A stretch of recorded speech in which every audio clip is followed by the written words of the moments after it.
Bom dia, bem-vindos ao Almoço novamente. Eu sou Miguel Campos, coach atleta.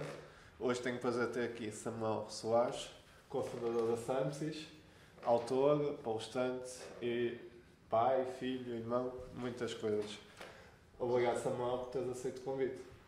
Obrigado, Miguel. É um privilégio, um prazer. Obrigado por este desafio que lançaste e desejo que todos possam gostar, apreciar e tirar ideias, quem sabe depois modelá-las para si próprios.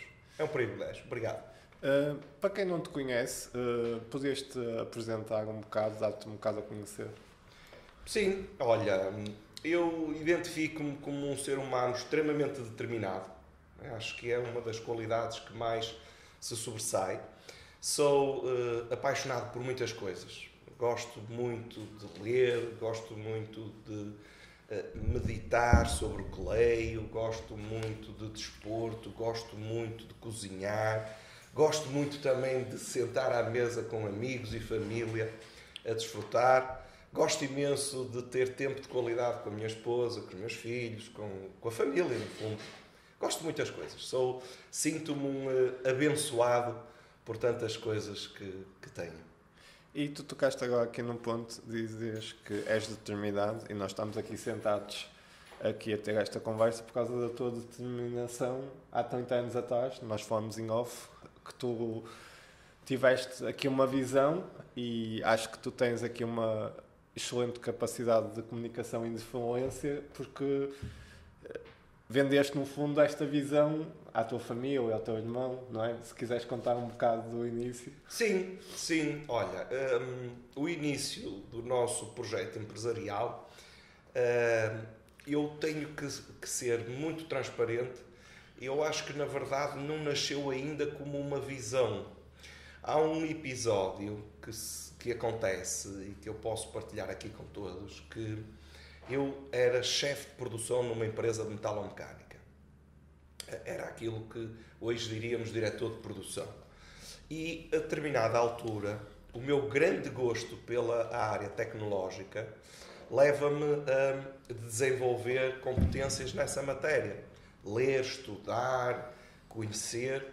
E começo a fazer um trabalho, na altura, por carolice, literalmente por carolice, de fazer consultoria e, no fundo, dar conselhos, prescrever soluções para diferentes pessoas. Na altura, a pessoa que era meu patrão até convidava os empresários, seus amigos, para virem falar comigo, a exporem os seus desafios e eu fazia, no fundo, a receita. Eu prescrevia, olha, para resolver essa situação, a melhor tecnologia que há neste momento é esta, com estas características, com estas condições. Fazia ali a receita, uma prescrição. E a determinada altura eu penso assim, espera aí, eu gosto tanto de fazer isto, porque é que eu não hei de ganhar dinheiro também a fazer uma coisa que eu gosto? E faço um acordo com uma empresa que fornecia as soluções tecnológicas, mas quem prescrevia era eu. Eu é que recomendava, olha, para lhe resolver isso, ou para ir ao encontro dessa sua necessidade, a melhor solução é esta, aqui. E essa empresa fazia o fornecimento. E depois há aqui um momento disruptivo. Há aqui um momento que foi, na verdade, a grande alavancagem para aquilo que um dia mais tarde veio a ser este projeto empresarial. Esta empresa não tinha os valores que eu defendo ainda hoje, que é, Miguel, eu se combinar contigo que te vou entregar uma caixa preta, eu vou-te entregar uma caixa preta. Podemos combinar se queres mate, se queres brilho, se queres fosco, o que é que queres? Sim.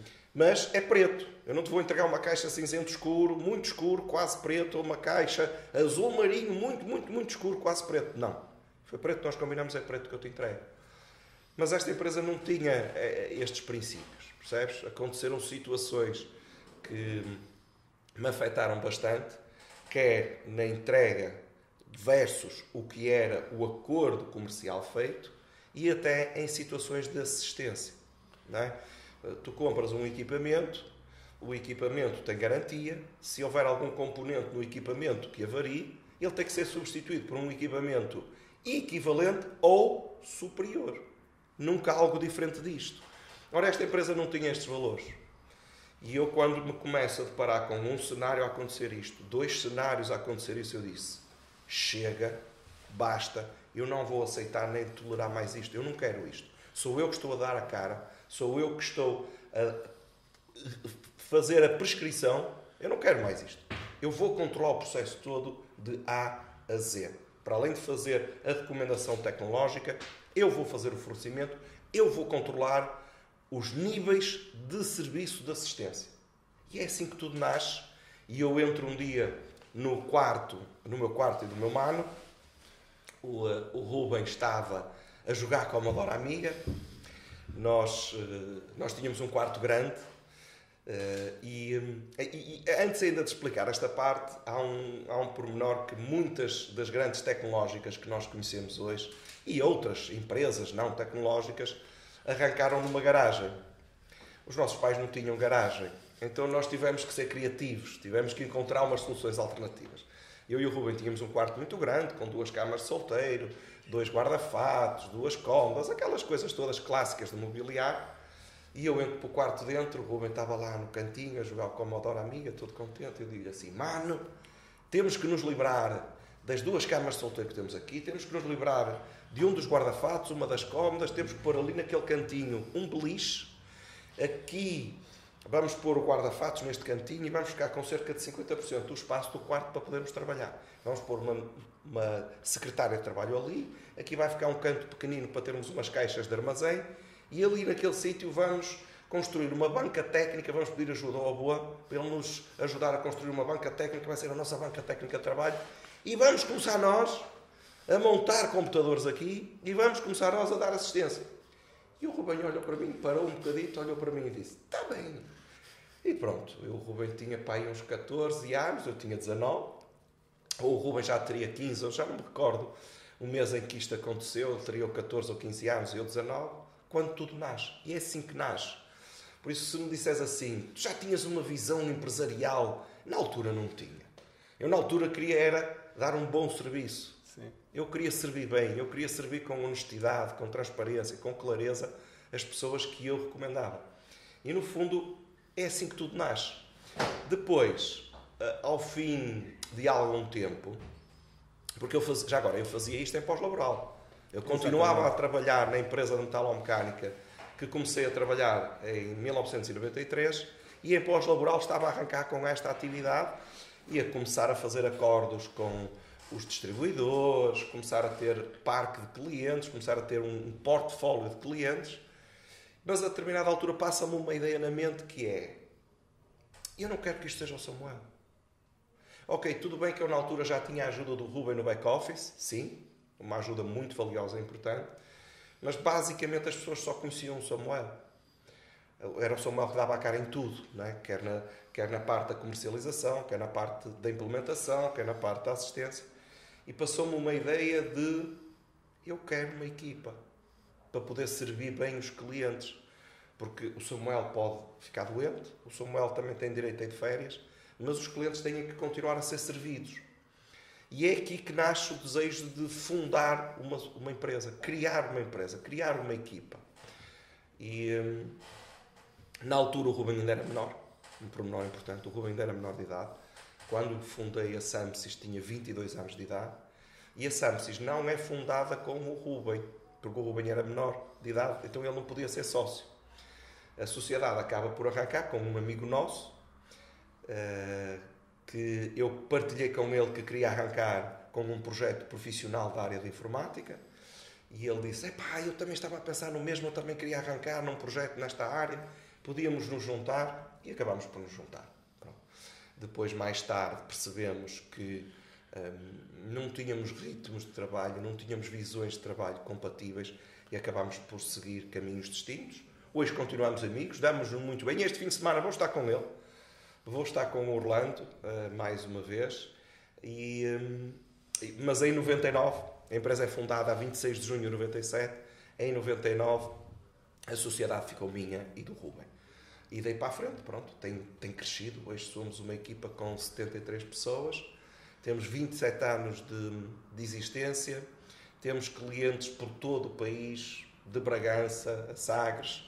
Temos clientes internacionais também e a crescer, é uma área onde estamos a apostar mais. E temos tido alguns reconhecimentos que o mercado nos tem feito. Penso que também tens acompanhado, tens visto. É um prazer e um privilégio poder pegar em algo que nasce num quarto e hoje somos uma equipa com 73 pessoas. Tem sido uma aventura, tem sido espetacular. E tu agora recentemente recebeste o prémio, não é? Para terceira melhor empresa e segunda melhor empresa a nível nacional. Para exatamente. O reconhecimento mais recente que nós tivemos é uma iniciativa que é levada a cabo pela Exame Informática, juntamente com o AES e com o apoio da Randstad e com o apoio da DKF, penso eu, que são consultoras que fazem todo um estudo extremamente profundo sobre boas práticas da RH nas empresas e sim, ficamos no terceiro lugar a nível nacional na geral e na nossa dimensão, empresas médias, ficamos em segundo lugar. Já fazemos parte do grupo das melhores empresas para trabalhar em Portugal desde 2017. Contar aqui também que as primeiras candidaturas que fizemos nós não conseguimos sequer entrar no lote das 100 melhores empresas para trabalhar. Mas nós não desistimos. É algo que nos é muito comum, é algo que nos está no nosso ADN, que é não desistir. Ok, ainda não está bem, o que é que falta?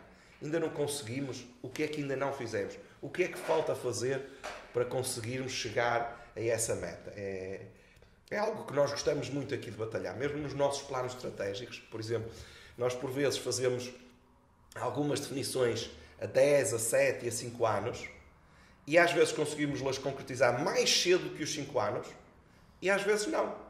Às vezes precisamos dos 5, às vezes precisamos dos 6 anos para conseguir concretizar aquela meta. Mas nunca a deixamos de perseguir. Não deixamos de perseguir. Eu estive recentemente com o Pedro Silva e nós tocamos este ponto da alta performance, que os empresários apaixonam-se pela alta performance e querem trazer para as empresas, a capitalidade dos atletas.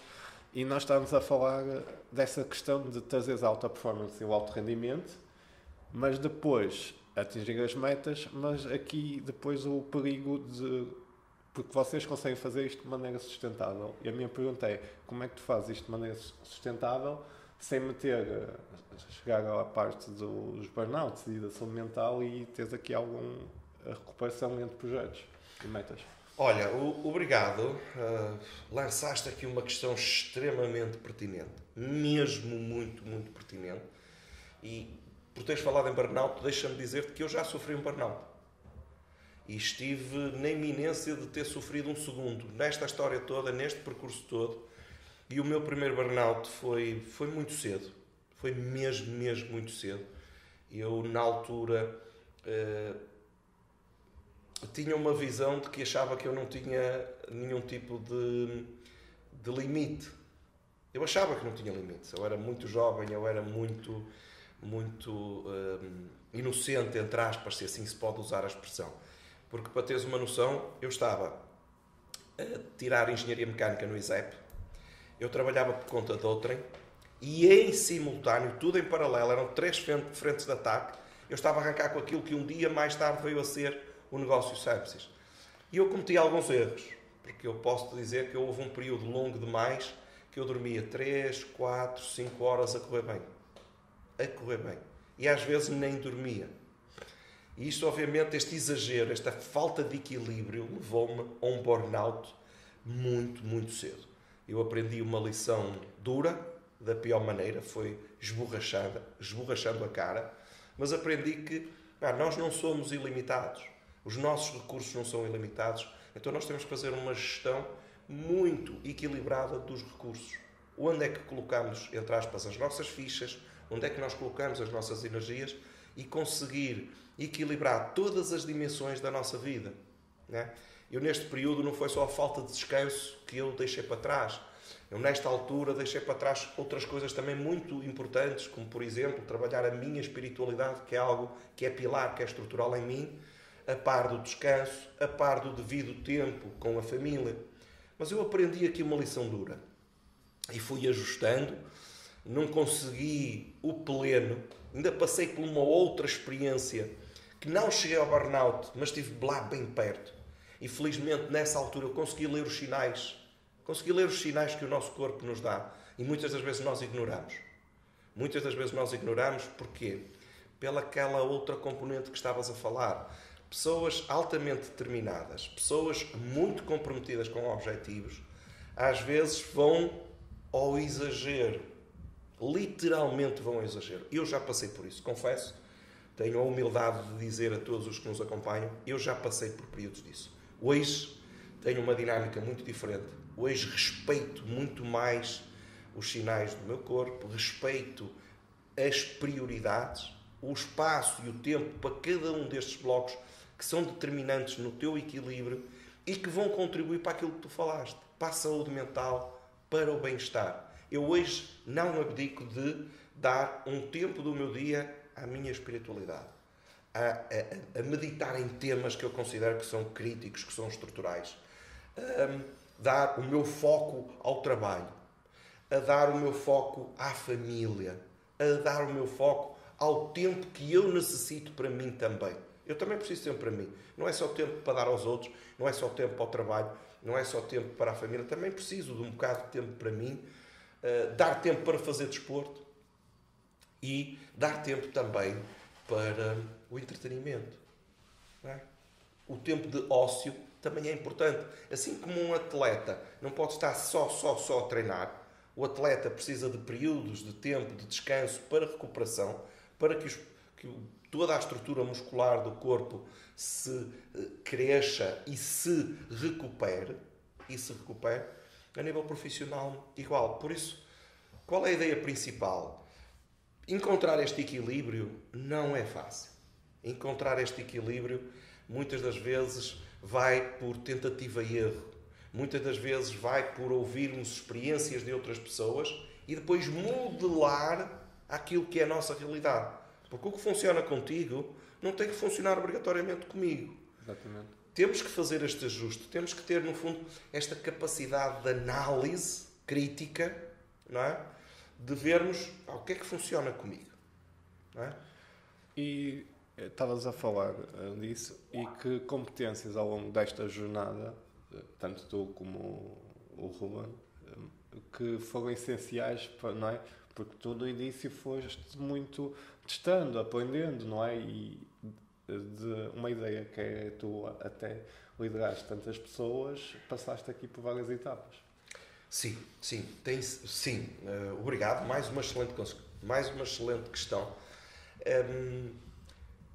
O que é que eu te posso dizer? Olha, para começar, deixa-me usar aqui uma expressão que eu li há bastante tempo atrás e que nunca mais me esqueci dela. Há uma expressão do Sir Richard Branson que diz: quando uma oportunidade te aparecer, mesmo que sintas que não estás preparado para ela, tu abraça essa oportunidade e depois vai à procura do conhecimento. Vai desenvolver competências para desempenhares bem. Eu há bocado disse-te que me sinto um abençoado e é mesmo, não é um chavão. É algo que eu sinto profundamente em mim por todas as bênçãos que Deus me dá e por todas as oportunidades que tenho tido na vida. E eu muito cedo fui exposto a essas oportunidades. Não só naquilo que falámos do arranque do negócio, mas na empresa onde eu trabalhava, eu não me esqueço de um episódio que foi muito marcante no meu desenvolvimento. E eu era responsável na altura pelo departamento técnico, eu fazia projeto, eu fazia cálculo de estruturas, dimensionamento, fazia projetos dos processos de fabrico, fazia no fundo toda a componente técnica daquela empresa de metalomecânica e esquadrilharia industrial. E um dia o meu antigo patrão veio ter comigo e disse assim: olha, tens algum compromisso para almoço? E eu, específico, não. Ia almoçar, mas não tenho nenhum compromisso específico. Então pronto, vais almoçar comigo. E aquilo soou campainhas, do estilo: pá, isto não é nada comum, o que é que se passa? Será que eu fiz alguma asneira? O que é que eu terei feito de errado? Pá, será que vou levar nas orelhas? Não é? O que é certo é que o almoço foi muito agradável e a determinada altura ele diz-me assim: olha, o engenheiro França, que era na altura o diretor de produção, pá, vai sair do projeto. Como é que é? Tu queres assumir as responsabilidades dele ou tenho que contratar alguém para fazer o que o engenheiro França estava a fazer? E eu, numa fração de segundo, ou menos de uma fração de segundo, eu respondi assim: Senhor Silvino, eu não estou preparado para essa responsabilidade, mas se me der a mão, se me apoiar, se me der o tempo e o espaço que eu preciso, eu não o deixo ficar mal. Eu estava zero preparado para assumir o cargo de liderar uma equipa de produção. Zero. Eu era um miúdo. Eu era um moço, entre aspas, não é? Este desafio foi-me lançado com 20, dos 20 para os 21 anos de idade. Mas viram um potencial em ti, não é? Sim, eu acredito seriamente que ele viu o potencial que eu tinha, viu a capacidade que eu tinha de aprender. E o que é certo é que eu fui exposto a uma necessidade de aprender muito rápido. Eu tive que aprender a lidar com pessoas, eu tive que aprender a liderar pessoas, eu tive que aprender a ler os comportamentos e a entender, descobrir o que é que funcionava com aquela pessoa. Porque eles eram todos diferentes. E eu, para atingir os objetivos e os resultados que eram necessários atingir na produção, que basicamente era ter as coisas produzidas a tempo, e quando estamos a falar de uma fábrica, estamos a falar de processos que estão encadeados uns nos outros. Ou seja, se o trabalho deste colega não for feito, aquele ali vai ficar à espera do trabalho deste, porque este não está feito a tempo. E tem uma série de correlações entre este trabalho, porque produzíamos máquinas, e então este tinha que fazer uma parte, o outro tinha que fazer outro, o outro tinha que fazer outro, o outro tinha que fazer outro. Depois havia uma série de sequência que tinha, e tu tinha que encaixar nos tempos, e eu tinha que conseguir gerir tudo isto. E eu aprendi, muito jovem, que a forma de tu falares e motivares a pessoa A é completamente diferente da forma de motivares a pessoa B. E levares aquela pessoa a dar o seu melhor para que depois, no global, como equipa, atingirmos os resultados. Foi um processo duro, principalmente porque eu era muito jovem e eles eram todos mais velhos do que eu. Praticamente todas as pessoas que eu tinha que liderar tinham idade quase de ser meus pais e alguns tinham mesmo idade de ser meus pais. Por isso estás a ver aqui o desafio que foi para mim conseguir fazer todo este processo de descoberta e de aprendizado por tentativa e erro. Tentativa e erro, tentativa e erro, e sempre com uma forma muito importante, ou com um condimento. Penso que terá mais bem adequado. Com um condimento muito importante que eu coloquei aqui. Vou pôr dois. Permite-me pôr dois. Muita humildade. Muita humildade para aprender com quem sabia mais do que eu. Porque tecnicamente e de cálculo eu sabia. Eu tinha a formação de engenharia mecânica. Mas, na prática, as coisas são diferentes. No terreno, as coisas são diferentes. Então, tu tens que ter humildade a aprender com aqueles que sabem no terreno. Depois, resiliência. Resiliência. Porque eu errei muitas vezes, eu falhei muitas vezes, eu caí muitas vezes. Aliás, eles eram tão manhosos que muitas das vezes atiravam-me o tapete, deixavam-me pôr os pés em cima do tapete e puxavam-me o tapete e eu espalhava-me ao comprido. E estavam ali com as pipocas a ver. Isto figurativamente, obviamente. Não era em termos literais. Mas o que é certo é que eu usei estes dois condimentos, aprendi e cresci. E isso foi muito importante depois para a experiência quando arranca o Projeto Samsas. Quando eu tenho que liderar a minha própria equipa, foi super determinante isto. Mas depois entra aqui uma outra componente, e penso que era esse ponto que tu querias focar aqui, que é o sentir necessidade de desenvolver competências que não tinha. Houve coisas que eu aprendi por experiência, tentativa e erro, não é? Aprendi empiricamente. Mas depois tu chegas a um nível, chegas a um patamar que tu dizes assim, isto não chega. Eu preciso de acelerar. Eu tenho que absorver mais rápido conhecimento, porque o ritmo de tentativa e erro vai demorar muito. Não dá. Então, atravesso uma fase de ler e ler e ler e ler e ler. Porque, repara, nem eu nem o Ruben temos formação base de gestão. Não temos formação.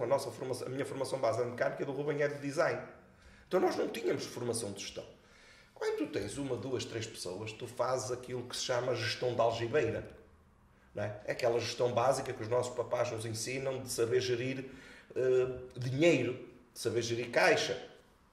Mas chegas a um nível que isso não é suficiente. Pronto, e é aí que eu começo uma caminhada grande que nunca mais parou. Nunca mais parou. De ir à procura do conhecimento. E comecei a comprar livros de gestão, e comecei a ir a seminários e a formações da área da gestão, começar a absorver estes conhecimentos, mas depois não fiquei pela gestão. Porque depois percebi que eu também tinha que desenvolver competências de liderança, que aquilo que eu tinha aprendido não era suficiente. E começo a ler sobre liderança, e começo a ler sobre desenvolvimento pessoal, e começo a ler sobre inteligência emocional, e começo a ler sobre linguagem. E quando eu digo ler, é ler e estudar, fique claro. Ler e estudar. Linguagem corporal, estratégia de negócio, área das vendas, liderança nas vendas, liderança aqui, liderança ali, até que cheguei a desenvolver um gosto que ainda hoje tenho sobre neurociência. Assisti a uma palestra que o último orador foi o António Damasio. Eu fiquei tão fascinado com aquela temática que eu saí dali, fui à Bertrand comprar todos os livros que havia dele e comecei a ler, obviamente, o primeiro livro dele, O Erro de Descartes. Pá, foi magnífico, foi delicioso ler e devorar aquele livro e depois pá, fui desenvolvendo e não paro. Eu gosto imenso de ler, eu devoro livros, eu leio imensos livros. Hoje não leio tantos, mas eu posso dizer que no meu recorde eu cheguei a ler 66 livros num ano. Houve um período que eu tinha o objetivo de ler um livro por semana e consegui o fazer durante alguns anos. Hoje não leio tantos livros. Hoje estou mais focado em escolher mais com cuidado o tipo de leitura que vou fazer, os conteúdos que vou ler. Não estou tão focado em querer ler um livro por semana, estou mais focado em meditar e aprofundar sobre o que estou a ler. Ou seja, estou num registro mais de qualidade e profundidade e não tanto naquelas metas tenho que ler um livro por semana. Foi espetacular. Foi espetacular até porque me ajudou a desenvolver uma leitura rápida. Mas uma leitura em que tu lês, mas consegues captar as essências.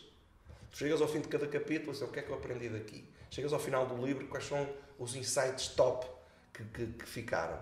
E mesmo a ler rápido, tu consegues. Há livros que eu hoje leio num dia. Eu estas férias tenho um amigo, eu não posso dizer ainda, revelar, porque o livro ainda não foi editado, mas eu tenho um amigo que escreveu um livro delicioso e pediu-me para ler e dar o meu parecer, não é? Fazer uma crítica construtiva. E eu comecei a ler o livro na praia, a seguir ao almoço. Eu não fui dormir sem terminar de ler o livro. Eu não fui dormir. O livro foi tão interessante. E isto para dizer o quê? Que por força deste treino, tu consegues ler rápido, tu consegues desenvolver a competência de ler rápido e mesmo assim reter as essências. Rapidamente apanhas ali. É algo que se desenvolve, é algo que tu podes trabalhar assim como um atleta trabalha para fazer uma maratona numa hora e 30. Não é? Uma meia maratona, desculpa lá. Sim, não sei se consegui responder ou se divaguei bastante. E tu tocaste neste ponto, não é? No fundo, de ser um aprendiz contínuo e depois esta parte de estudar e aplicar conceitos, porque se só lemos, nós perdemos. Se não aplicamos ou partilhamos com alguém, ou fazer um vídeo, ou fazer um podcast, porque acabamos por, quando explicamos para alguém e colocamos nesta posição de servir, acabamos por transbordar o que tivemos a ler. Olha, mais uma excelente pergunta. Não haja dúvida que há às vezes o conceito, que é uma falácia, de que conhecimento é poder. Ou seja, aquilo que falavas, as pessoas leem, até entendem, ficam com o conhecimento dentro de si, mas conhecimento é poder potencial. Potencial. Tal e qual porque tu falaste. Ora, eu leio, entendi, mas eu não coloco em prática. Então, o meu ganho, eu não vou dizer que é zero, porque cognitivamente fica sempre alguma coisa, até o exercício de ler, cognitivamente é algo bom. Por isso eu não posso dizer que é zero. Mas eu leio, entendi, aprendi, eu consigo me recordar, mas não coloco em prática. Então eu estou a desperdiçar, por assim dizer, o potencial, o suposto poder potencial. Por isso eu defendo e procuro ajudar o maior número possível de pessoas e elementos aqui na minha equipa a não se ficarem só na leitura. Não se fiquem só na leitura.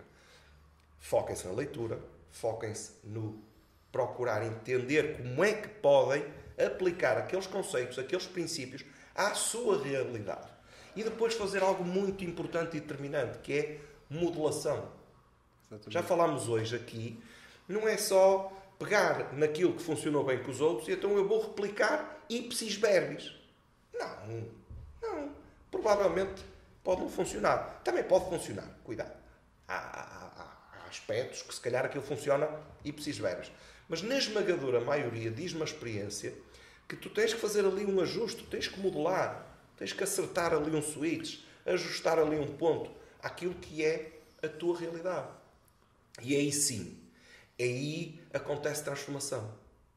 Aí acontece uma transformação. Não é? A pessoa evolui. Não é? Eu hoje comunico de uma forma que eu não comunicava há 20 anos atrás. Não é? Sim. Eu não tinha essa capacidade. Eu não tinha, se calhar, um léxico, um vocabulário tão rico.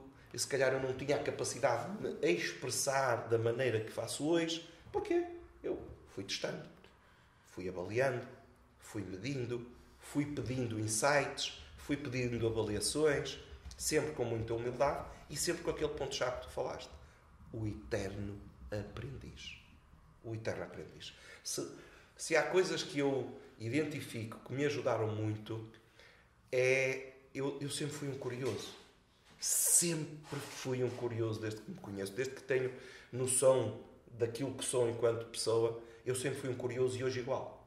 Eu continuo sempre. Às vezes há matérias e pontos. Ontem, por exemplo, estive a estudar 2 coisas que já tinha ouvido falar, mas que conhecia pouco. Então, assim, vou investir um bocadinho para perceber um bocadinho aqui o que é estes conceitos. O que é isto que eu ouço algumas pessoas a falarem, mas eu ainda não tenho muita matéria. E isto é fundamental. Quero com isto dizer que qualquer um de nós, se quiser crescer numa determinada área, aquele fator de curiosidade, aliado à determinação, aliado à resiliência, a prazo vão dar frutos. Mesmo que às vezes tu não consigas ver os resultados no imediato. Às vezes a gente não vê e pode cair no erro de estou a fazer isto já há 3 meses e não vejo resultado. Pois, mas 3 meses não chega. 3 meses não chega. Se calhar precisas de 2 anos. Se calhar precisas de 3 anos. Se calhar precisas de 5 anos. Não é? E é aqui que a resiliência, aliada à determinação, aliada ao compromisso, aliada à disciplina, vão fazer toda a diferença. Toda a diferença. E aqui pegamos, se calhar, aqui naquela mentalidade, não é? Tanto se fala de crescimento que os atletas têm e que o mundo corporativo quer implementar um bocadinho neste caminho quase do Ikigai, de uma maestria, não é? Todos os dias afiar a espada e colocar uma pecinha até construir a pirâmide. É um excelente registro. O Growth Mindset. Eu li o livro e já ouvi o áudio pelo menos 2 vezes. Eu estava a escapar agora o nome da autora. Carol Drew. Sim. Acho que é Carol Drew. Eu quando li o livro foi uma delícia. Uma delícia ao ponto de depois assim, eu tenho esse audiobook no carro, de vez em quando chamo de novo, porque tem ali uma série de aspectos super importantes, não é? Nós fomos todos dotados, o nosso Criador dotou-nos de uma das ferramentas mais poderosas que nós temos, que é a nossa mente. E o brutal é que a nossa mente é programável. É programável. Nós conseguimos programar muito, eu não vou dizer tudo, não sei se posso, mas nós conseguimos programar, acho que é um exagero, mas nós podemos programar muito, mesmo muito da nossa mente. As respostas que nós temos a determinadas situações. E é aí que a mentalidade de crescimento é fundamental. Não é? Nós, se fizermos um estudo dos conceitos, nós vemos que as pessoas que são autolimitativas dizem: eu não sei fazer isto, eu nunca vou conseguir fazer isto, eu nunca tive jeito para fazer isto. Não é? A gente ouve isto. A gente ouve estas autolimitações que as pessoas se impõem e há aqui coisas que eu gosto de equilibrar. Permite-me, eu gosto muito do conceito do Growth Mindset, mas também aprendi algo muito interessante num livro que eu li, que é o Bounce. Ok. Bounce. E que está correlacionado. É um livro muito interessante. Fala sobre uma série de estudos sobre atletas de alta performance e o que é que os levou a essa alta performance e que desmistifica aquele conceito que às vezes as pessoas defendem de epá, aquela pessoa nasceu com aquele jeito nato. Nasceu com aquilo, nasceu assim. E esse estudo espetacular e muito extenso, mesmo muito extenso, de várias especialidades de desporto e algumas até fora do desporto, que é um estudo de vários anos. Não é um estudo que se fez este ano, não. É o acompanhamento daquelas pessoas que atingem alta performance desde a tenra idade até chegarem ao sucesso em adultos e serem referências em diferentes áreas. E isto ajuda-nos a perceber que grande parte das coisas que nós fazemos, nós podemos nos desenvolver. Isto só para tentar sintetizar, porque senão dava aqui pano para mangas para explicar estes conceitos. Mas basicamente, o que é que eu acredito? É verdade que tu e eu nascemos com algumas características do nosso ADN que podem potenciar, podem facilitar, podem ajudar. Podem nos ajudar no desenvolvimento de competências.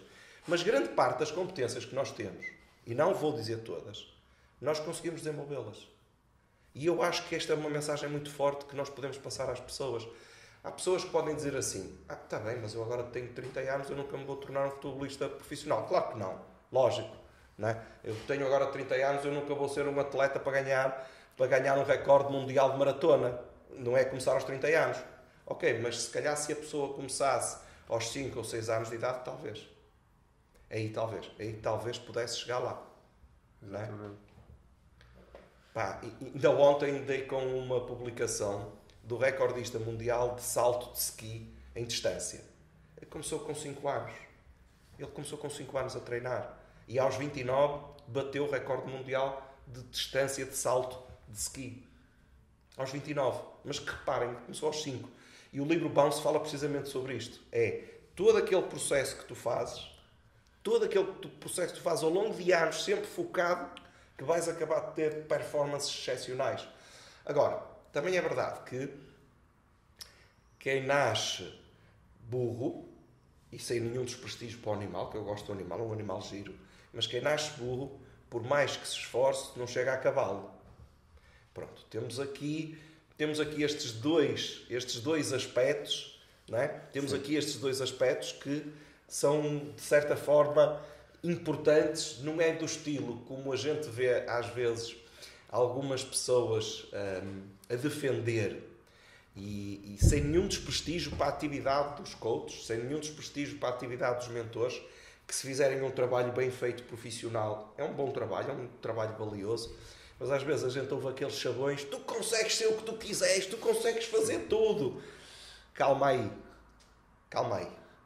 Não é bem assim. Não é? Não é bem assim. Há fatores que efetivamente são determinantes, mas, obviamente, é aquele equilíbrio que falávamos. Há coisas que tu consegues desenvolver. Não é? Mas eu não sou muito bom a liderar. Ok, mas podes desenvolver essas competências. Eu não sou bom a comunicar, eu sou uma pessoa assim acanhada. Ok, mas tu podes desenvolver competências. Se calhar, se começares hoje, daqui por 5 anos vai estar completamente diferente. Podes não chegar ao superstar. Podes não chegar ao level superstar. Pode acontecer. Ok. Mas se calhar passas de um 0 a um 5, a um 6 numa escala de 1 a 10. Podes não chegar ao 10. Podes. Não é? Mas é possível. E isto para mim é uma das grandes lições. O percurso que nós tivemos aqui, o percurso que eu e o Rubem tivemos aqui, é muito isto. Percebes? Nós tivemos que nos reinventar muitas vezes ao longo deste processo. Tantas vezes, ainda hoje temos que nos reinventar. Aliás, nós continuamos a ter que nos reinventar forçosamente. Não é? Estás numa área que requer também isso, não é? Exatamente. E como aprendi num livro que li do Jack Welch, o ex-CEO da GE Electric, uma referência na gestão, Jack Welch, uma das frases que mais me ficou marcada ao ler o livro dele foi: muda antes de seres obrigado. Muda antes de seres obrigado. O preventivo fica sempre mais barato. Porque se tu começares a trabalhar... Porquê é que muitas empresas morreram?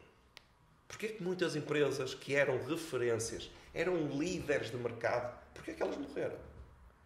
Só a título de exemplo. Kodak era um líder mundial. Nokia era um líder mundial. Blockbuster era um líder mundial. Porquê é que eles já não estão cá hoje? Aquela zona de conforto. O que eles faziam mal? Não. Não. A Nokia fazia muito bem o que fazia. A Blockbuster fazia muito bem o que fazia. A Kodak fazia muito bem o que fazia. Mas eles não mudaram antes de serem obrigados.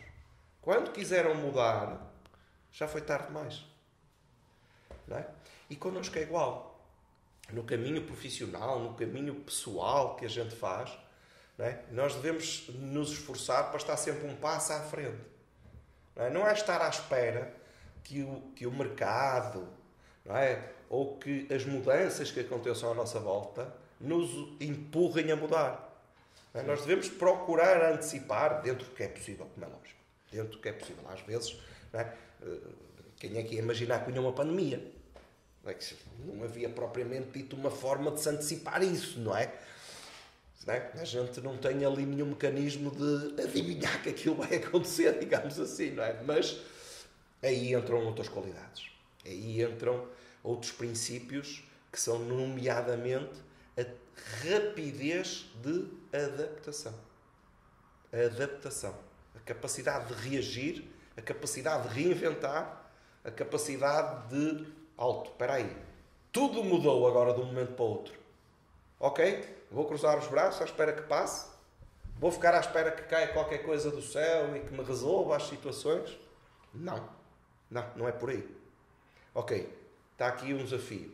Ou problema, o que lhe queiram chamar. Eu gosto mais de chamar desafio. Está aqui um desafio. E agora? O que é que vamos fazer? Como é que damos a volta a isto? Como é que damos a volta aos resultados? Como é que damos a volta à situação? O que é que eu vou fazer? Eu tenho que fazer alguma coisa. Não vou ficar à espera que alguém faça por mim. E, no fundo, esta dinâmica que eu estou aqui a falar, já agora, não sei se tinhas esse tema, mas eu vou ter que tocar nele. Esta dinâmica aqui de reagir perante desafios foi o que nos levou, mesmo sendo uma empresa tecnológica, que nós somos uma empresa tecnológica, nós somos uma empresa de consultoria e soluções informáticas, mas foi este mote que nos levou a criar o DDC. Exatamente. E a Academia. E a Academia Samsys. Porquê? Nós, em 2011, vivíamos um período bastante instável aqui no país. Vivíamos um período social muito desafiante. Foi o ano em que a ajuda internacional financeira entrou aqui, não é? A Troika, o FMI, e viviam-se tempos socialmente desafiantes. E nós apercebíamos de alguns dos empresários, alguns dos diretores das empresas com quem nós trabalhávamos, as pessoas que exerciam a liderança, nós víamos muitas com um discurso muito derrotista, um discurso muito a tirar a toalha ao chão, um discurso de isto está o fim do mundo, é uma desgraça, porque o governo isto, porque o governo aquilo. E quer eu, quer o Rubem, deixávamos as pessoas desabafar. Deixávamos que elas desabafassem, que também era importante. Mas no fim questionávamos sempre as pessoas. Ok, António, Manuela, Joaquim, Anabela, realmente é um desafio. Não querer ver o que está à nossa frente é pior do que ser cego. Não é? Porque realmente está aqui à nossa frente, é real. Não é uma coisa fictícia, não é uma ilusão. Ok, e agora o que é que vais fazer? A pergunta era provocadora. Então o que é que vais fazer? Vais continuar a fazer o mesmo que fazias até agora? Porque a realidade mudou. A realidade mudou. Se vais continuar a fazer o que fazias até agora, provavelmente os teus resultados vão piorar. Não vão ficar iguais. Porque como tudo mudou à tua volta, então se à tua volta mudou, tu vais continuar a fazer a mesma coisa, então a tendência não é de estabilizar, ao contrário, a tendência é de cair. Tu tens que reagir. Não é?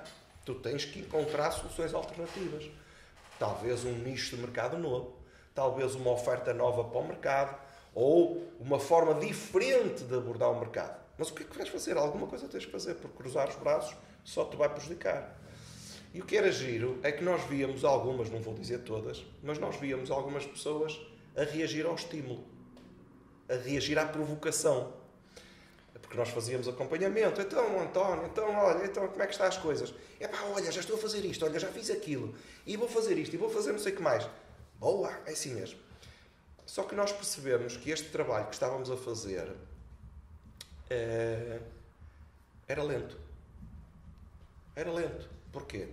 porque tinha um impacto, de certa forma, limitado. Tinha um impacto que estava limitado à minha capacidade de agenda e à capacidade de agenda do Ruben e à nossa capacidade de ir para o terreno, conversar com estes donos de empresas, estes CEOs, estes diretores, estas pessoas da equipa de liderança.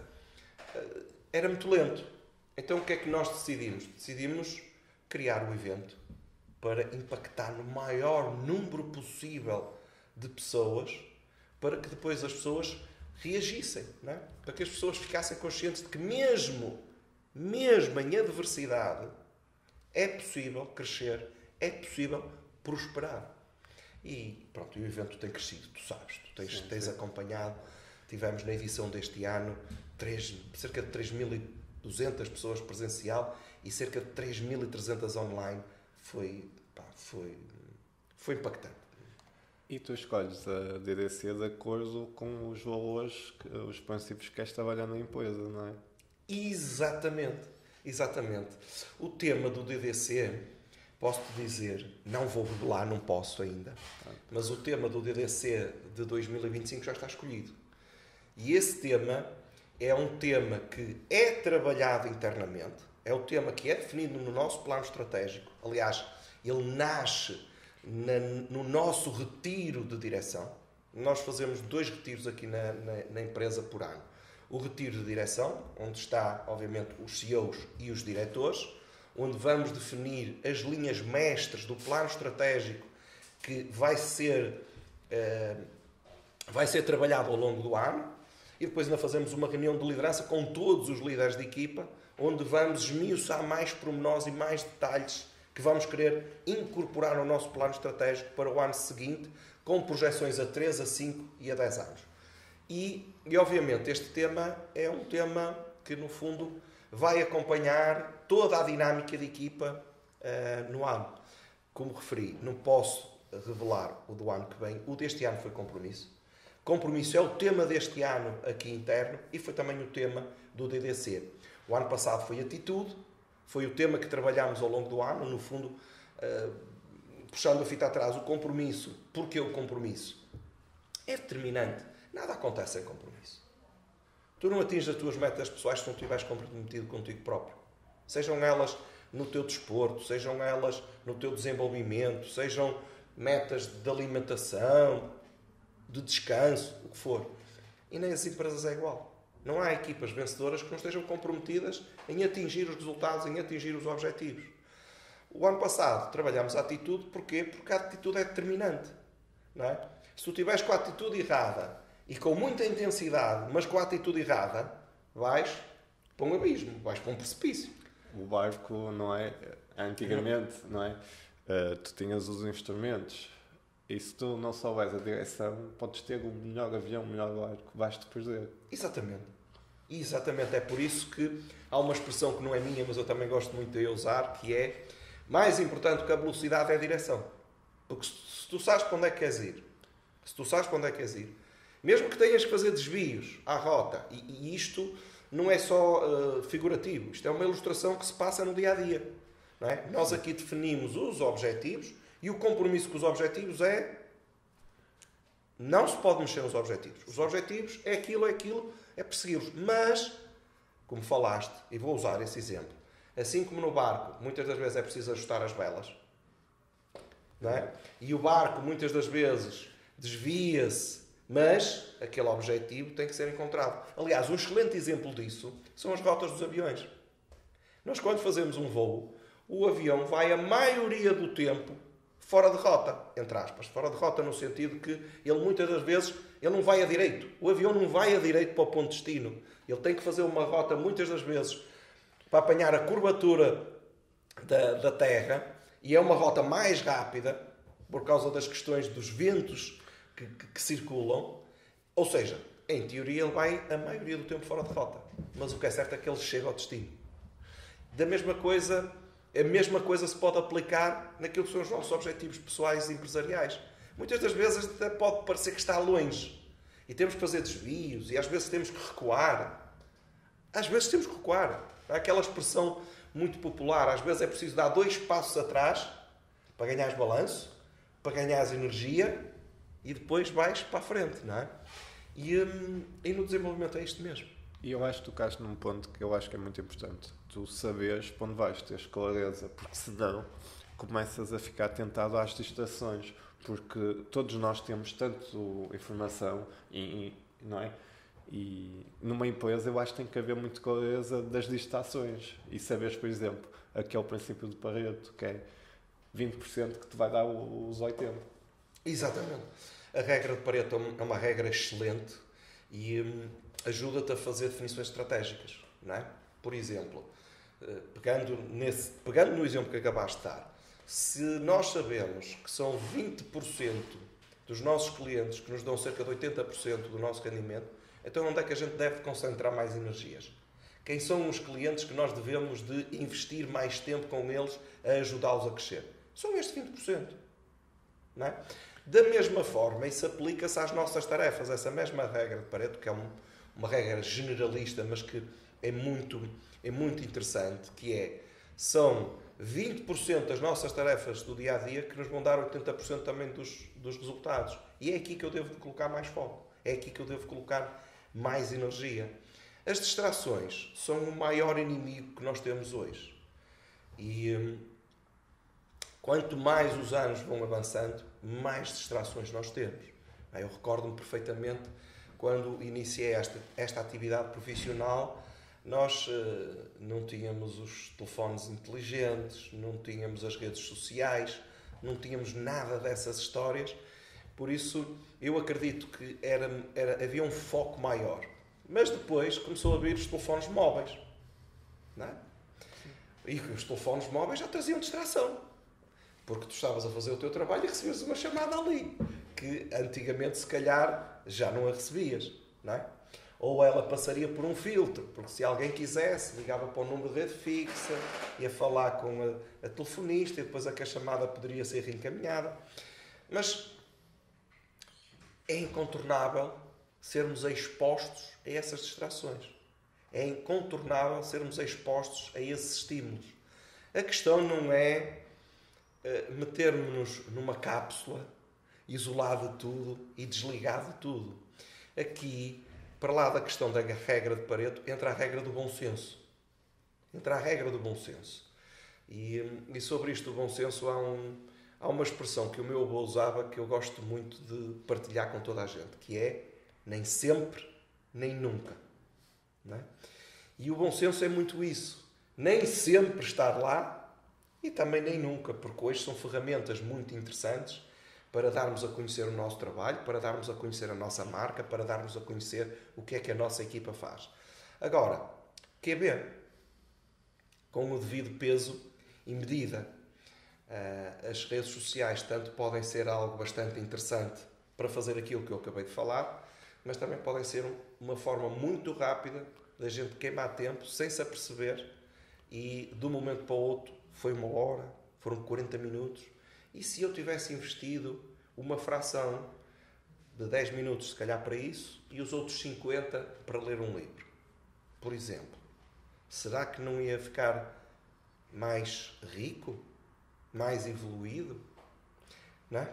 E quando pegas nisto, é esta intenção, por exemplo, o objetivo que tinhas de ler os 60 livros, tens que ser disciplinado e quase aquele conceito dos juros compostos que tu sabes que estás a adquirir aqueles skills e sabes que ao longo do tempo aquilo vai-te compensar. Vais ser a rede social que tu estás ali, mas não tens bem a intenção. Acabou-te por apanhar o algoritmo. Sim. Sim, eu acredito muito nesse princípio que tu acabaste de falar, que é o equivalente dos juros compostos. Que, obviamente, tu quando te esforças para desenvolver uma competência, todo o teu resto de desenvolvimento também vai ser ajudado. Como falei, vou estudar muito sobre gestão. Ok, foi bom, ajudou-me. Mas aquele estudo que eu fiz de gestão, se calhar, uma parte desse estudo ajudou-me quando eu comecei a estudar sobre liderança. Quando eu comecei a estudar sobre liderança, se calhar ajudou-me quando eu a seguir fui fazer estudo sobre inteligência emocional, sobre linguagem corporal. No fundo, tu vais amplificando os ganhos cada vez que trabalhas uma determinada matéria. E sim, as distrações é algo que tira muita performance. As distrações é algo que prejudica muito o desenvolvimento das pessoas e prejudica as dinâmicas e a performance das empresas. E é aqui que entra a disciplina. Aquilo que tu falavas, o foco, a determinação, aquela determinação que eu usei para ler um livro por semana, isso, tens que fazer escolhas. Tu tens que fazer escolhas. Tu também és um atleta, também sabes que para conseguires teres uma rotina diária de treinar, tens que ter disciplina. Tu tens que dizer, não, eu vou abdicar disto porque eu dou prioridade a isto. Eu vou pôr isto à frente porque é mais importante para mim do que aquilo. E aqui entra um ponto, se me permites, muito interessante, que o Pedro Silva trabalhou muito bem no livro dele, que recomendo, que é a gestão das tarefas. Nós não gerimos o tempo. Nós gerimos as tarefas que conseguimos fazer no tempo que temos disponível. Porque o tempo é democrático e é algo que nós não controlamos. Nós não conseguimos amealhar tempo. Vou poupar aqui 2 horas de tempo para gastar amanhã. Não dá. E todos temos o mesmo tempo. E é o bem mais democrático que há. Novos, idosos, com mais formação, com menos formação, com mais skills aqui ou menos skills acolá. Em todo o mundo só temos 24 horas por dia. A questão é como é que as usamos. Como é que as usamos? E nesta gestão de tempo há pontos muito interessantes. E eu arrisco a dizer que apenas 2 aspectos, apenas 2 dinâmicas já nos dão uma ajuda brutal para eliminarmos aquelas distrações que tu falavas. Ou pelo menos mitigar. Nunca as conseguimos eliminar a 100%, mas conseguimos mitigar. Que é pôr em prática 2 princípios muito simples. Faço ou não faço?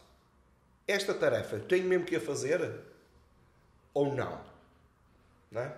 Tenho que a fazer ou não? Há uma expressão que agora me está... eu tenho ideia que ela é do Philip Kotler. Tenho ideia que é do... Sim, o nome dele tenho não é ideia que é do Philip Kotler. Não é. Está-me a escapar agora o autor desta expressão, mas que é muito boa para este ponto, que é: não há nada mais errado do que fazer extremamente bem feito, no nível máximo de qualidade, uma coisa que nem sequer devia ser feita. Nem sequer devia ser feita. É 100% desperdício de tempo, que aquilo não se quer. Isto para ajudar no faço ou não faço esta tarefa. Esta tarefa está alinhada com aquilo que é o mais importante para mim? Esta tarefa está alinhada com aquilo que eu quero atingir? Vai-me ajudar a chegar aonde eu quero chegar? Então eu faço. Vou pôr na lista, é para fazer. A seguir, o segundo princípio básico, muito simples. O que é que faço primeiro, o que é que faço em segundo lugar? O que é que eu vou dar prioridade, o que é que vai ficar para depois? O que é que eu posso, do estilo, se não ficar feito hoje, fica para amanhã. Não é? E claro, usarmos a matriz de Eisenhower para nos ajudar a definir quais são as coisas prioritárias também ajuda imenso. Não é?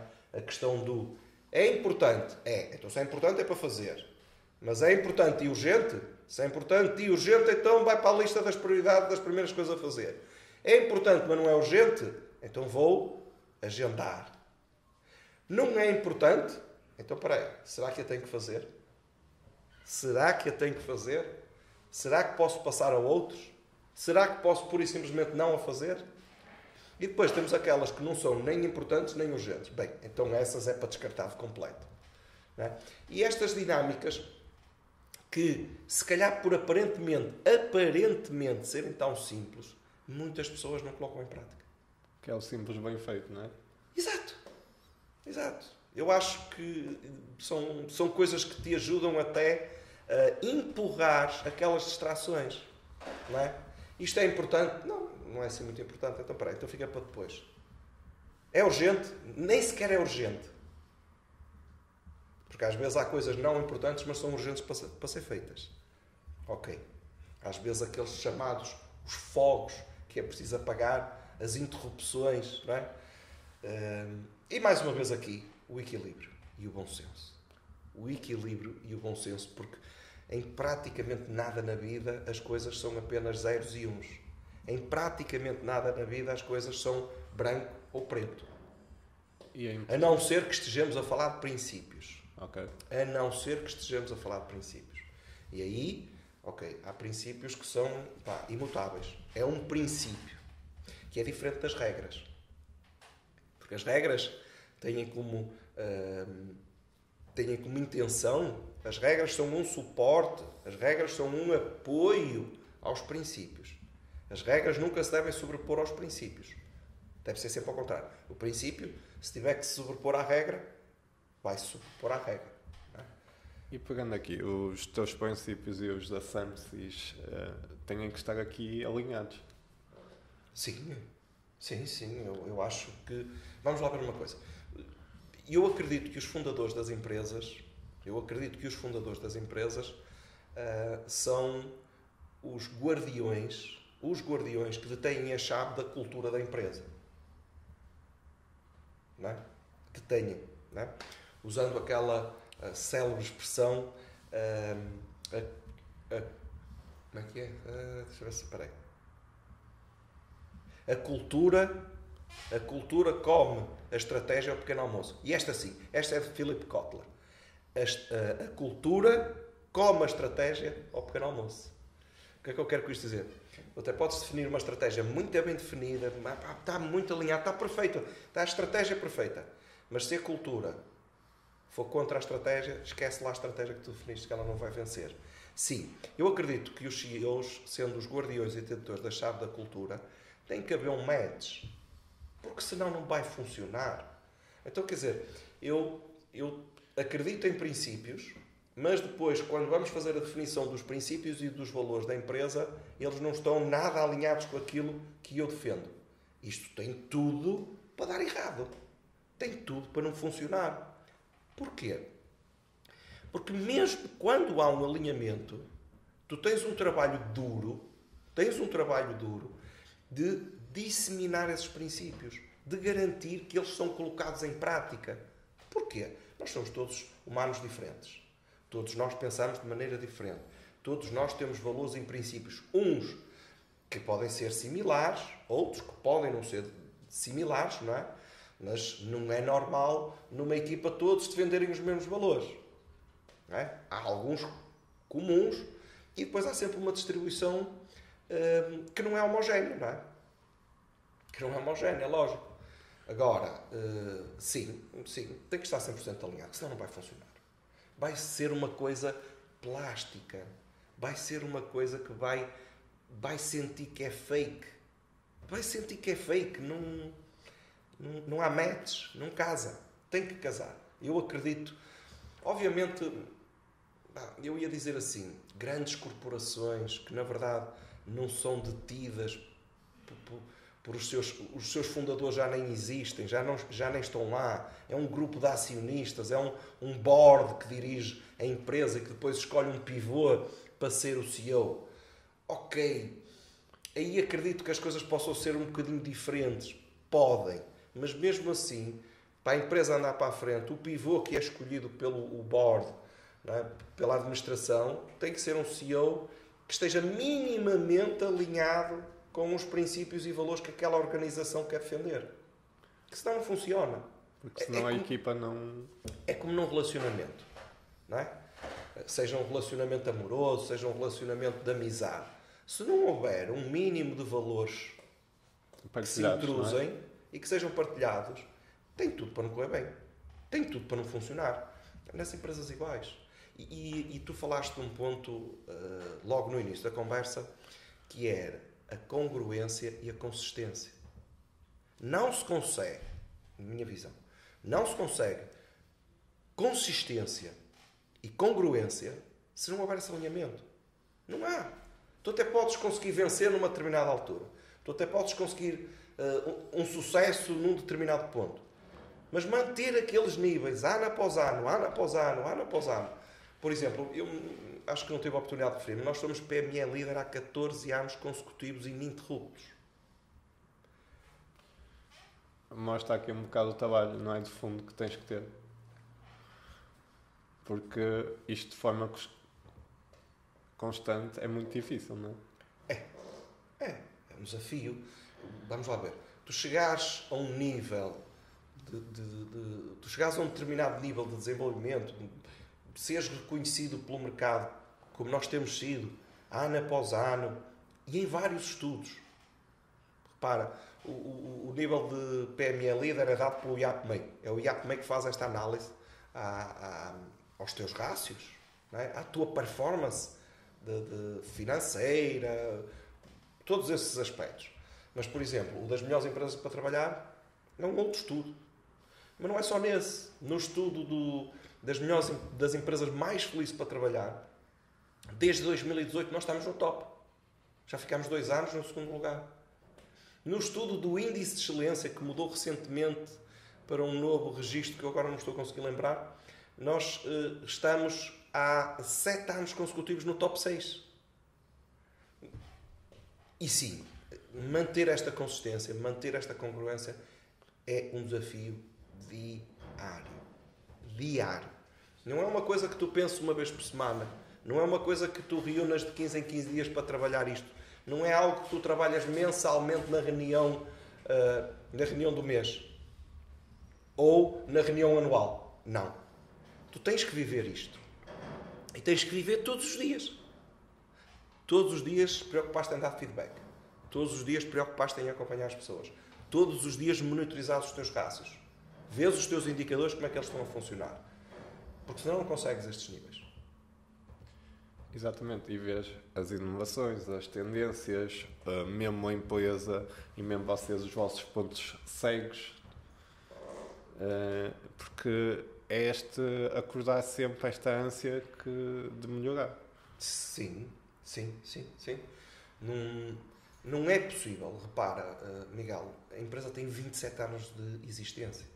27 como sociedade e há mais 3 anos de trabalho meu como empresário em nome individual antes da fundação da empresa e que já agora, na altura da fundação da empresa, eu tinha 22 anos de idade.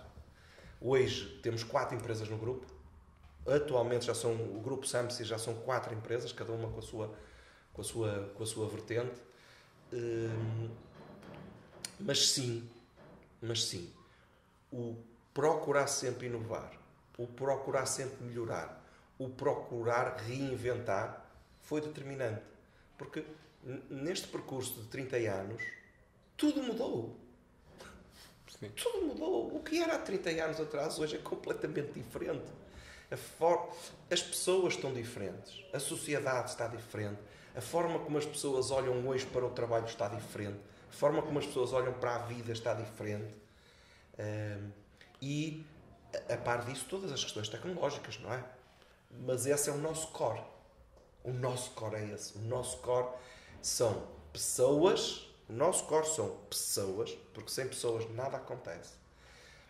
Cuidar muito bem das nossas pessoas, cuidar muito bem das pessoas que nós temos aqui, ajudá-las em tudo que está ao nosso alcance, ajudá-las no seu desenvolvimento, nos seus desafios pessoais e depois levar as melhores soluções tecnológicas aos nossos clientes. Para quê? Para os ajudar. Nós, aqui na Samsys, a nossa missão é ajudar as empresas a crescer. Um foco muito grande nas empresas nacionais, não é? Como é lógico, mas o nosso foco é ajudá-las a crescer. E claro que esta definição é uma definição super alargada. Não é?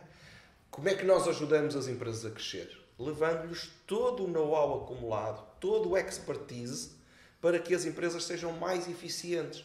Como é que elas podem ser mais eficientes? Por exemplo, automatizando todos os processos que máquinas podem automatizar. Máquinas, quando digo máquinas, estou a falar também de algoritmos, de código, de aplicações. Ajudar as empresas a digitalizarem o seu modelo de negócio. E não nos vamos iludir. Há pessoas que têm uma visão redutora e que acham que digitalizar um negócio é ter um e-commerce. Ok, ter um e-commerce é uma parte de um processo de digitalização do seu modelo de negócio. Requer muito mais mecanismos, requer muito mais coisas. É um ponto de partida, é uma base. Mas desde a nascença do contacto e do trato com o cliente e do relacionamento com o cliente e do acompanhamento de todo o percurso da experiência do cliente, em vários touchpoints, tudo isto pode ser digitalizado sem nunca perdermos o contacto humano. Nunca. O contacto humano tem que existir sempre. Então nós ajudamos estas empresas a serem mais eficientes, mais rentáveis, mais lucrativas, porque acreditamos que desta forma também estamos a ajudar, no fundo, a sociedade. Porque se as empresas forem mais lucrativas, elas vão ter mais capacidade de reinvestir. Reinvestir em pessoas, contratar mais pessoas, fazer crescer e expandir o seu negócio, expandirem-se para fora de Portugal, e nós acompanhamos muito o tecido empresarial português no dia-a-dia com estas dinâmicas. E agora, obviamente, quando digo agora, de algum tempo para cá, ajudá-las também a implementarem a inteligência artificial. Usarem a inteligência artificial como uma ferramenta para fazerem mais rápido e mais bem feito. Não é para substituir as pessoas, mas sim para conseguir fazer mais coisas com os mesmos recursos, otimizar processos, melhorar aspectos. E estavas a falar desta cultura humanizada que tu e o Ruben defendem, e eu queria te fazer outra pergunta. Este sucesso, estas boas marcas, qual é as tentações e aqui os desafios, não é? E aqui todos nós somos cheios de ego. Às vezes faz-nos ficar aqui um bocado aqui na zona do conforto e distrai-nos. São desafios grandes, não é? Conseguir gerir os egos, conseguir gerir estas mudanças, conseguir gerir uma equipa e ao mesmo tempo olhar para as especificidades e necessidades de cada um é, sem sombra de dúvida, um desafio gigante, não é? Nesta cultura humanizada que nós temos, nós esforçamo-nos ao máximo, às vezes com sucesso, outras vezes não conseguimos. Nós não somos supra-sumos, não somos ilimitados em recursos e em capacidade, por isso nós temos que jogar aqui com um grande equilíbrio, não é? Eu acredito que um dos maiores desafios, e partilhava este mesmo aspecto aqui há dias com uma outra pessoa, que dos maiores desafios que nós temos hoje é precisamente parte do que eu falei, que é trabalhar esta cultura humanizada. E quando tu trabalhas uma cultura humanizada com uma equipa da dimensão que nós temos que ter princípios transversais para toda a gente e, em simultâneo, depois conseguir ver alguns aspectos particulares de cada um dos seres humanos. Porque as empresas são pessoas. As empresas são pessoas. E pegando naquele chavão que é falado tantas vezes, que o ativo mais importante das empresas são as pessoas, sim. E já agora, as pessoas certas a fazer o trabalho certo na equipa certa. Também tem que haver este match. E sim, nós preocupamos-nos muito com as pessoas. Procuramos ir ao ponto mais pessoal de cada ser humano. Gerir os egos é um gigante desafio. Assim como em todas as equipas desportivas, há pessoas com um ego mais trabalhado, um ego mais exacerbado. E qual é a experiência que nós temos aqui? As pessoas que têm um ego saudável e que vão sempre à procura de crescer e se desenvolver são pessoas que ficam aqui connosco. Tipicamente ficam aqui connosco. Aquelas pessoas que têm um ego doentio, porque tu tens aquele aspecto de eu consigo, eu vou me esforçar, eu vou desenvolver competências, eu ainda não sei fazer, mas eu vou descobrir. No fundo, tens aquela autoconfiança de que com a ajuda e com as ferramentas certas, com a mentoria certa ou o coaching certo, tu vais e desenvolves aquela capacidade e consegues e vais. Pronto, isso é bom, isso é construtivo. Aquele ego de eu sou o melhor da rua, sou o melhor que todos os outros são uns ignorantes, são uns nabos, e se não fosse eu isto caía tudo. Esse tipo de pessoas nós não gostamos de ter aqui na equipa. E depois acontece uma certa triagem natural, percebes? Já tivemos pessoas dessas aqui na equipa e sem que eu e o Ruben tivéssemos que intervir, essas próprias pessoas percebem que não estão na equipa certa e vão para outros projetos. Porque esse tipo de ego é um ego destrutivo. Quando as pessoas têm aquele ego de sou eu que faço bem, os outros fazem tudo mal. Se não fosse eu, isto morria, eu sou o salvador. E começas a arruinar a cultura, não é? Exatamente. Que é a base ou o alicerce de tudo. É verdade que é muito importante a unicidade de cada um. E eu defendo muito que nenhuma equipa cresce se as suas unidades individuais também não crescerem. E a velocidade da equipa vai estar muito indexada à velocidade do mais lento neste desenvolvimento. E sim, é importante esse desenvolvimento. Mas quando tu tens pessoas com este ego de que só elas é que fazem bem, vai destruir o espírito de equipa, porque isto é uma equipa. As empresas têm que funcionar como uma equipa, não é como ilhas isoladas. Eu só faço as minhas responsabilidades, quero lá saber dos outros. Aquele colega ali até pode estar-se a afundar, pode estar a afogar, quero lá saber, eu só faço o meu trabalho. Nós não queremos isso. Se o colega está a precisar de ajuda, dá-lhe a mão. Mas o meu trabalho vai se atrasar. Está bem, mas o teu colega está ali a afogar-se. Dá-lhe a mão. É mais importante isso. A gente vai chegar ao sucesso, mas temos que chegar todos juntos. Não é 3 chegam na linha da frente e os outros estão a milhas de distância.